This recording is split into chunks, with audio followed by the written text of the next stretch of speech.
Hello guys, नमस्ते। लसो फ्याबुला जिना रानीको भ्लगमा हजुरहरूलाई स्वागत छ। आज चाहिँ है म कहाँ छु भनेपछि आप खाना आएको आप हाम्रो आप हेर्नु है। हाम्रो आप यता छ, हामीहरू यता। हाई आयुष। हेलो अमन हाई। खोइ अब हजुरहरूलाई म आप देखाउँछु है। ल यो चाहिँ हाम्रो बारी हो। हाम्रो बारीमा त हेर्नु त केरा कस्तो भयो। हामीले अस्ति नै रोपेर गएको है। केरा यस्तो दामी बस्छ। हामी बुढाबुढी सबैजना मिलेर चाहिँ केरा रोपेर गएको होइन। केरा चाहिँ यत्रो हामीले यसरी रोपेर राखेको थियो, अहिले यत्रो भएछ। भयो नि त कस्तो राम्रो। हाम्रो आँप चाहिँ त्यहाँ छ है। हेर्दै जानु अब आँप टिप्ने। ल जम गोलु मलु आँप टिप्ने हो। ल आइस त माथि चढ है।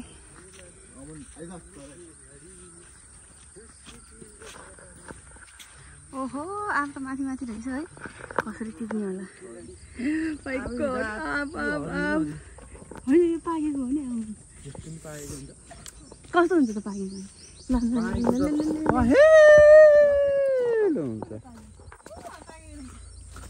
पाएको त बोर्डमा चढेर के होला नि र ल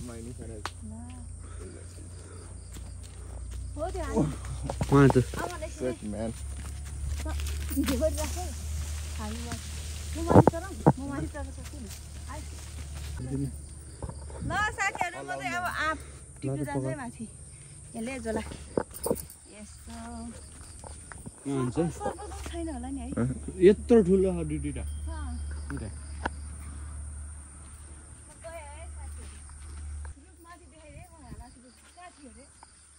माथि के थाहा अब त्यो त भगवान् भरोस ग्यारेन्टी दिन सक्दैन त्यो त। वहाँ माथि अब त्यो ग्यारेन्टी दिन सक्दैन है। रुखहरू चाहिँ भाँचिन्न होइन त। च्याउको रुख होइन यो टपमा पहेँलो।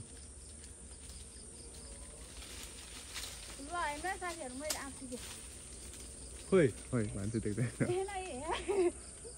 अर्को काँचो टिप्यो त्यही छ। अर्को पहेँलो अर्को पनि माथि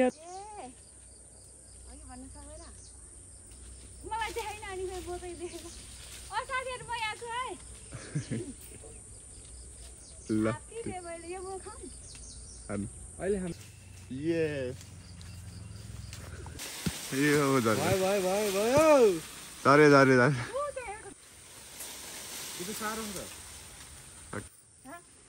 हेलो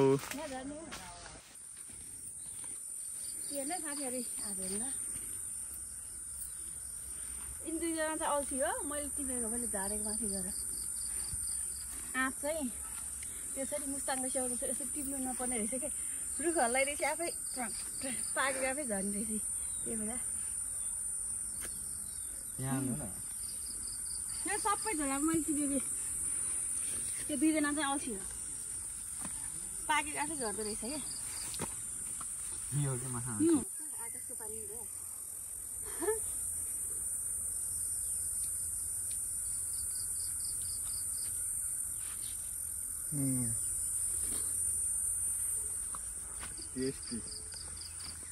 आँप धोएर खाने अरे क्या। आँप किन रुखबाट टिपेको आँप धुनुपर्छ। यसरी खाने अरे होइन।